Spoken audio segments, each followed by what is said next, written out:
Hi అండి. మాకు తిరుపతిలో స్వామివారి దర్శనం ఎలా జరిగిందో చూసేయండి. కష్టాలు కూడా కొన్ని కష్టాలు కొన్ని అన్నట్టు జరిగింది.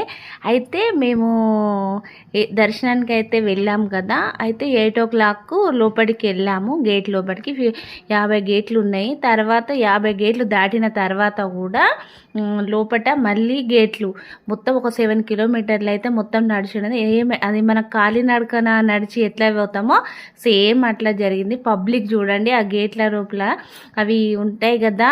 రూమ్ తర్వాత రూమ్స్లలో కూడా ఏమంటారు వెయిటింగ్ హాల్స్ అంటారు కదా, వెయిటింగ్ హాల్స్లో కూడా ఉంచారు.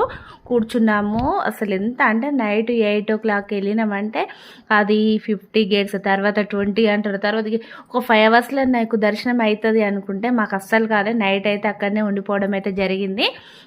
నైట్ మొత్తం అక్కడనే, నైట్ మొత్తం జాగారం లెక్క అయింది. మళ్ళీ మార్నింగ్ దర్శనం చేసుకొని బయటకు వెళ్ళాము. అసలు ఎట్లా అంటే ఎన్నడూ కూడా మాకు దర్శనం ఇలా కాలేదు. పబ్లిక్ అంత పబ్లిక్ ఉంది. ఎందుకంటే ఇది వేసవికాలం, మొన్న వేసవికాలం కదా, హాలిడేస్ ఉంటాయి కదా పిల్లలకు.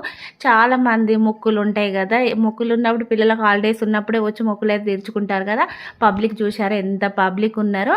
అయితే అవి గేట్లు ఏమైందంటే మనకు అవి ఇప్పుడు 50 ఉన్నాయి కదా, ఆ 50 నుంచి ఫస్ట్ 49, 48 ఇట్లా అనుకుంటా ఫస్ట్ దాకా వస్తుంది. అయితే మధ్యలో అవి డోర్స్ లాక్ చేశారు. తర్వాత అది ఇవ్వగానే వెళ్ళడము, తర్వాత ఒకటి కాగానే స్టాప్ చేసుకుంటా వెళ్ళాలి. కానీ అసలు దర్శనం అయితే ఎన్నడూ కూడా మాకు ఇలా జరగలేదు. ఎందుకంటే ఇక హాలిడేస్ అయ్యి అందరి ఫ్యామిలీస్ ఎక్కువ వస్తారు కదా హాలిడేస్లల్లో.